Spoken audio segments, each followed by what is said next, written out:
We finally got one in the shop, the long-awaited PSA Micro Dagger. Specifically, this is the C1 model. We immediately put a Holosun EPS carry and a TLR7 sub on it, and so we brought it out to the range today. What are we gonna be doing with it today? Well, we're gonna run some drills with it. I'm gonna see how it performs. Can you get this on camera, the sound? Is this season 3? All right, so we're about 10 yards. We're gonna go ahead and get it zeroed.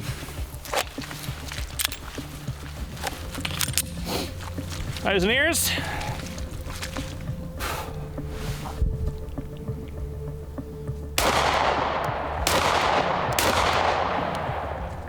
Maybe to the left a little bit. My first shot I pulled left, and the other two are almost right on there, so. When you pull the trigger, you want to be a smooth motion, so you don't pull to the left so much. Slow is smooth and smooth is fast, right? So you just got it zeroed. How did that go for you? Yeah, fine. I don't shoot small guns very well, but right. I'll blame me, not the gun. It was fine though. Just shooting a few rounds through it.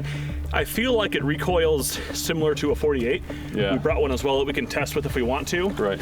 But I ran that X Macro, did that review on that one, and that seems like it was a little easier to shoot, if anything. Meaning it just moved less when I shot it. Right, and that could be just because it's a bigger grip on that gun too. I think that has more to do with that than the comp part of it. So yeah. So we're gonna start off with good old bill drill. Let's just do a bill drill. And I got at least 6 rounds in here, so I can do a bill drill. Shooter ready?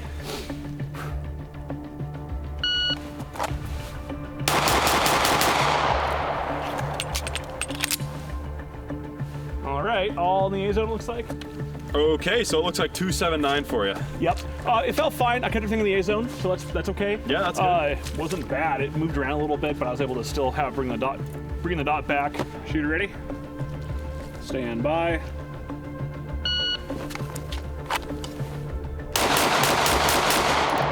You have a 386, so 3.86. You got 2 Charlies, to the left, one low, one high, and everything else right in the A zone. It's all the gun's fault. This gun sucks. No, None of them flew completely off. No, right? you had this Charlie and this Charlie. This one was from earlier. But you had these Charlies, and then you had a bunch that stacked right here, actually. So your first 2 shots, you fixed it halfway through. Oh, okay. Fine, it feels a little slippery. Okay. Yeah, the grip does feel like it could have more aggressive grip on it, honestly. Yes, more something. Yeah. This is a teeny trigger guard. Oh yeah. It's so small. Getting your finger like you have to kind of. Yeah, I don't know. It is harder to do. It We're feels used to Glock 17s and stuff. So. Yeah, I'm used to the huge trigger guard where you just go right in, and I kind of got to navigate my way into it. So yeah, so these mags are kind of tight to load in there. The last 1 or 2 rounds especially. Some metal mags are not too bad, some are tighter than others. These are definitely on the tighter side. These are newer mags, they might break in better over time. They should, if anything, but they can be a bit tight though, those last few rounds especially. Okay, draw, and then 2 on this guy, 2 on that guy. Yep, draw, Alrighty. 2, transition 2. Shoot ready? Yep. Stand by.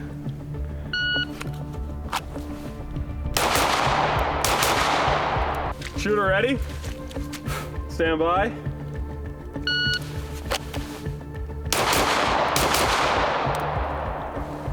All right, how'd that feel for you? Felt fine. These small guns, just getting on them right for the first shot. Sure. It's definitely always a challenge for me. Initially, when I first shot those first few rounds, zeroing and stuff, it didn't feel a lot different, a lot better. Right. But it might be. So I'll be curious when we get to the actual 48 and swap it out and see what happens.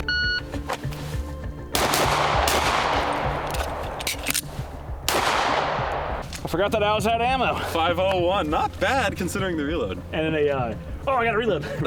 Not a planned reload. Oh, stovepipe. So we got our first malfunction officially. So I'll go ahead and just rack it. All right. Alrighty, let's try that again. So that malfunction was on a Glock factory magazine. So that's good to know. You can't limp wrist it, Jameson. I know, I'm They malfunction when you limp wrist it. I have weak baby hands. Yeah, weak tiny baby hands. Yep. Going back to a Micro Dagger mag. Oh, another stovepipe. This is on a Micro Dagger mag from PSA. Oh, double feed. Ooh.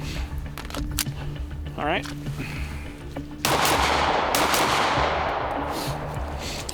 So we've had malfunctions with both magazines now.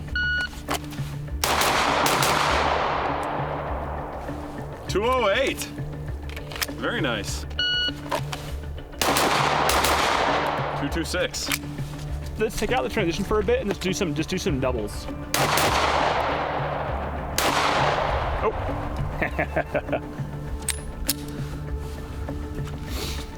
Another stovepipe. All right, back to it.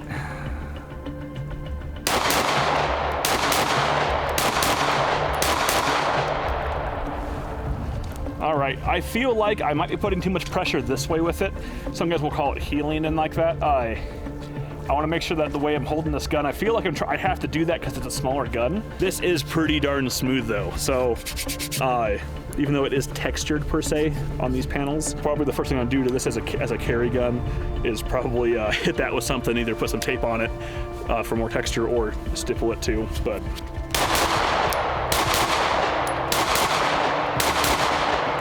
This is two things. You might change grip, but you also might change your visual cues. Okay. Meaning that hard target goes on that black square. It's hard to do. Literally look at that square, like burn your eyes into the square. Okay. And then lock on it, and then go bang, bang, bang, bang, bang, bang, bang, bang. Okay. Like that, okay? Yeah, yeah. Let's do it. All right.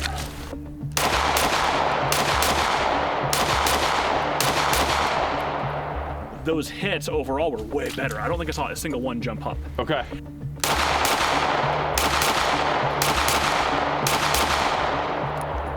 All right, so we shot the Micro Dagger a bit. Now we have the factory 48 MOS here, and we're gonna shoot this a little bit and compare. So Yeah. it's no comp, same slide lengths, longer barrel length, I guess. Longer barrel, yep. But the grip's supposed to be the same length, size-wise. That being said, this feels nicer. This does feel nicer. Let's go ahead and shoot a few rounds and see what the difference is. Alrighty, let's do it. And we're gonna be running PSA mags through this and Glock mags through this, just like we did for the PSA where we were switching them out. Here's a Micro Dagger mag right here. My dot on, it is. All right.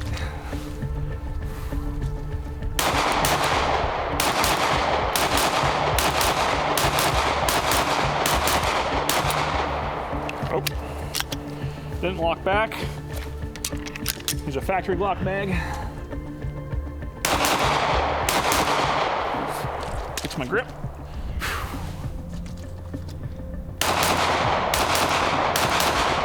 Lock back, factory lock mag. That's not too big a deal for me though. That felt easier actually. Yeah? I think it's the grip. I think because the grip is these Glock grips are not super textured, so for carrying it's not bad. It's not really rubbing against you bad. Right. I don't wear an undershirt usually, and no issues. Oh, we know. This isn't that aggressive, and it's more so than that PSA. Yeah, it's much more aggressive. The PSA grip, it looks very textured, but it's actually slippier than the stock Glock grip.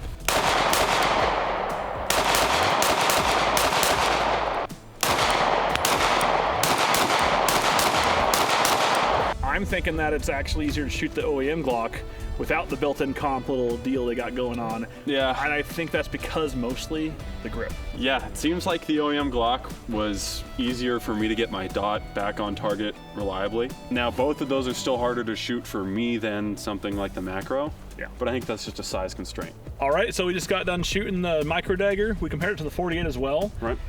I will say it had a few malfunctions. It's 0 rounds through it until now, so before today. We fired probably like 200 rounds or so through it, so not a big burn down by any means, but it had a few hiccups. I would hope to see that flesh out. We did lube it before it came out here. Right. And the 48 was easier to shoot. That's how I thought. Yeah. What do you think? Yeah, so I would say that I'm more used to the ergonomics of the Glock, the OEM Glock, and I had an easier time shooting it. I feel like with some time behind this pistol, I could get used to it just as much. Now, from what we're seeing right now, the price difference isn't huge, and from our little bit of testing here, it seems like with any new pistol on the market, you're gonna have the question of reliability. Yep. And so is the $100 worth reliability? Yeah. It does come with two 15-round. I think it's two, but it comes with 15-round mags though. The Micro Dagger It's mags, true, which is pretty cool. Yes, so. but if those are reliable, you can go throw them in your OEM Glock. I know. Yeah, I would say it's a decent option, and PSA continues to push the envelope, but it just remains to be seen. 200 rounds is basically nothing. It's still breaking in, so it very well could break in and no more hiccups. You just don't Yep. know until you do it. Yeah, maybe we'll run some more rounds through it and see what happens for become more long term, right? So, Yeah. And thankfully, PSA did preserve a lot of the critical dimensions, so it fits fine in all of our holsters. You know, the PSA mags fit fine in the mag carriers, the pistol and light fit fine in the 7 sub holsters. So thankfully, it keeps compatibility with all that, and it worked very well for us here today. But yeah. All right, everyone, thanks for coming out to the range with us today and testing out the PSA Micro Dagger. What are your thoughts on this new pistol? Have you even been able to get one yet? Regardless, let us know what you think. And remember that dark times call for light-bearing holsters, so make sure to check out our other content on the channel and buy an amazing holster for your gun. Thanks for watching.